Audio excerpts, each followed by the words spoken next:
અરે સાહેબ 80 વીઘા જમીન છે આ કેડે.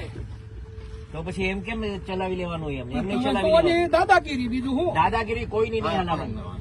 દાદાગીરી કોઈની નહીં હલાવવાની. આ સાંભળ્યા તમે રાજુલાના ધારાસભ્ય હીરા સોલંકીને. ફરી એકવાર તેમનો દબંગ અંદાજ સામે આવ્યો છે. ખેડૂતોનો રસ્તો બંધ થતા ધારાસભ્ય હીરા સોલંકી ખુલીને મેદાને આવ્યા હતા અને આ પછી ખાનગી કંપનીનું તાળું તોડી નાખવામાં આવ્યું હતું. અમરેલીના ખાંભાના રાણીપરા ગામની કંપનીને કારણે ખેડૂતોનો માર્ગ અવરોધાયો હતો. ત્યારબાદ રાજુલાના એમએલએ હીરા સોલંકી દબંગ અંદાજમાં કંપની ખાતે પહોંચ્યા હતા, જ્યાં મામલતદાર સહિતના અધિકારીઓ પણ હાજર રહ્યા હતા અને સ્પષ્ટ કહી દેવામાં આવ્યું હતું કે દાદાના રાજમાં કોઈની પણ દાદાગીરી નહીં ચાલે. નમસ્કાર, જમાવટ સાથે હું છું પાર્થ.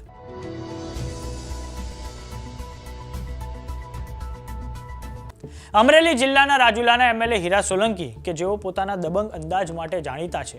થયું એવું કે અમરેલીના જ ખાંભાના રાણીપરા ગામમાં એક ખાનગી કંપનીએ ખેડૂતોના આવવા જવાના રસ્તા ઉપર દરવાજો કરીને તાળું મારી દીધું હતું. આ પછી એમએલએ હીરા સોલંકી ત્યાં સ્થળે પહોંચ્યા હતા, જ્યાં ખેડૂતો પણ સાથે હાજર હતા. આ ઉપરાંત સ્થાનિક પ્રશાસન પણ હાજર હતું. ત્યારે એમએલએ હીરા સોલંકી દ્વારા કહેવામાં આવ્યું હતું કે કોઈની દાદાગીરી ચલાવી લેવામાં નહીં આવે ને આ પછી એમએલએ હીરા સોલંકીએ તાળું તોડી નાખ્યું હતું. તો આ જુઓ દ્રશ્યો કે જે અમરેલીના ખાંભાથી સામે આવ્યા છે.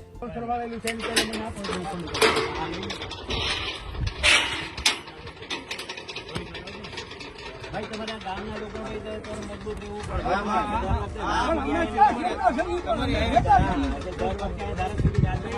મજબૂતાઈ રહેવું પડે. આ ગામ તમારો રસ્તો છે, બાકી સમજો છે તમારે અવર જવર નું છે આ રસ્તો. રાજેશાહી વખતે રસ્તો કોઈ બંધ કરી કાઢે, કોઈ બાકી.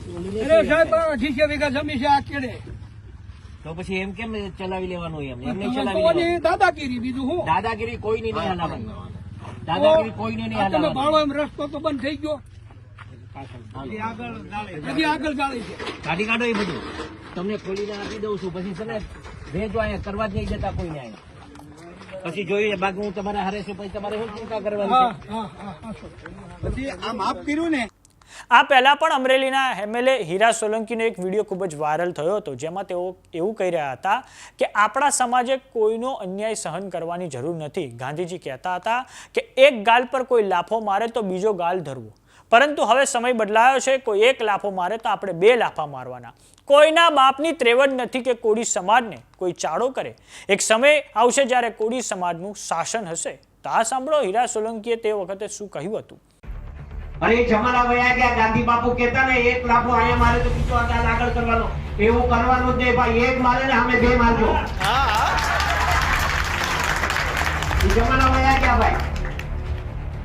તો ગુજરાતમાં હવે કોળી સમાજના બે દિગ્ગજ નેતાઓ ગુજરાત સરકારમાં મંત્રી એવા કુંવરજી બાવળિયા અને બ્રિજરાજ સોલંકી વચ્ચે પણ થોડાક સમય અગાઉ નિવેદનબાજીઓ થઈ હતી. તો તેને લઈને અખિલ ભારતીય કોળી સમાજના જે રાષ્ટ્રીય ઉપાધ્યક્ષ છે પ્રવીણ કોળી દ્વારા બેવ નેતાઓને સંયમ રાખવાની અપીલ કરવામાં આવી હતી.